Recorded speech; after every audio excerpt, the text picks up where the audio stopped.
Every now and again I like to come here. I've been here several times, and the reason why I like being here is because it's crazy technology, modern things happen. It just fascinates me. This is Dastek Unichip's factory. I know it looks like a laboratory, but this is actually a factory. It's almost hermetically sealed, where they design the Unichip. Now, four-wheel drive vehicles to me are very special. You know that. But it's because one vehicle so often is asked to do so many things, and it's expected to do them extremely well. Let's take a Pajero. It's expected to take the kids to school comfortably and safely. And on the weekends, it'll be asked to drive up a mountain on a weekend off-road trail with a family and kit in the back. And on holiday, a caravan or trailer will be hitched to the back, and it'll be asked to do 120 kilometers for 2 whole days and not use too much fuel. I mean, if you think about it, asking one vehicle to do all of those things well, that's a tough ask. Now, some vehicles do most of those things quite well, and some of them not so well, and others really, really well. Well, Dastek Unichip, this is a device that actually helps those vehicles do everything really, really well. And here it is. It's really just a very clever piece of electronic circuitry, built by robots, then checked by robots, and then finally checked by humans. And this is the human that developed it. Passionate engineer and very clever person, Peter de Veert. The first thing I want to do is I'm going to drive the vehicle. Who is now going to show us how clever he is. Well, it is. We use a dynamometer. Our dynamometers, you can simulate cruising conditions as well as full throttle conditions. So we don't use a dynamometer only to make maximum power or to race. We use them to actually optimize vehicles under different driving conditions. So basically we can drive the vehicle on the dyno under many different conditions, different RPM points, different load conditions, full throttle, light throttle, and we can tune the vehicle differently under each point.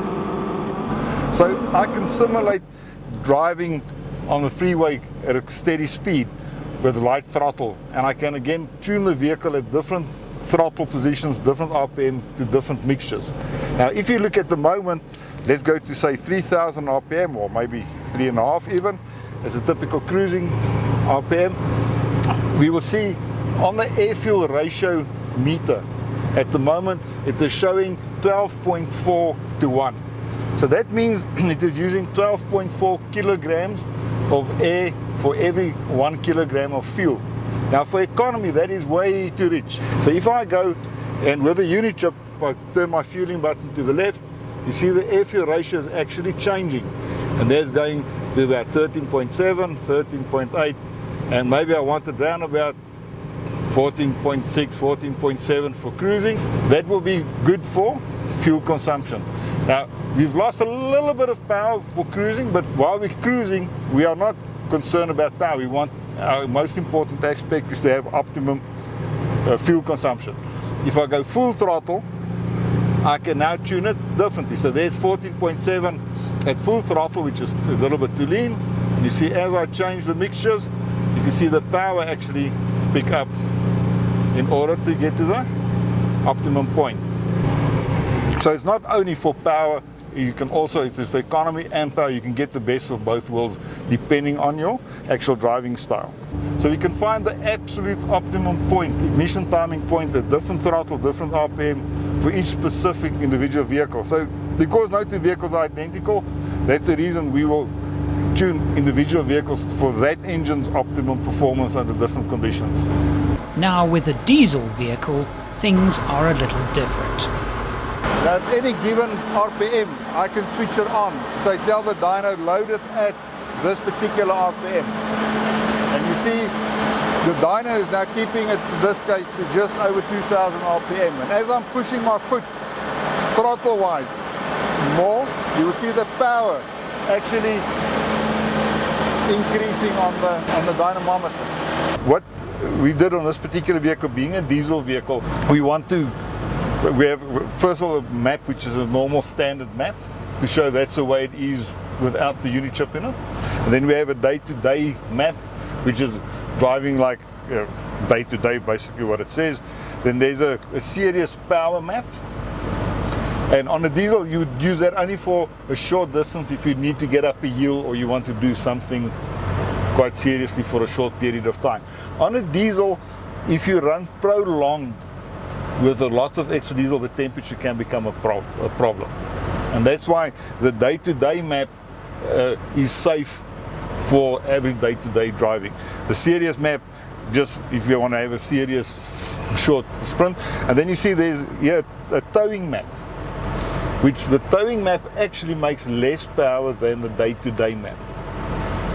It's more than the standard vehicle, but less than the day-to-day, because if I'm towing it for a prolonged period, I don't want the engine to overheat, I don't want to overfuel.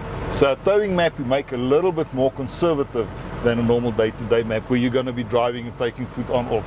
So what really kills the diesel is continue foot flat through the Karoo with a trailer and a beach buggy and a caravan. So that's why we make that the towing a little bit more conservative than the other. And then lastly, there's a immobilizer map on here. If you don't want your vehicle to get lost, you can set it, and in that case it's not going to run. And the beauty about that part is there's no button to find. There's no hidden button the guy can push to override it or bypass a wire or something. It's physically done with a phone. So if you don't have the phone, you're not going to start the car again. So it seems that the electronic engine management system in our vehicles can be improved by fitting of a programmable piggyback computer.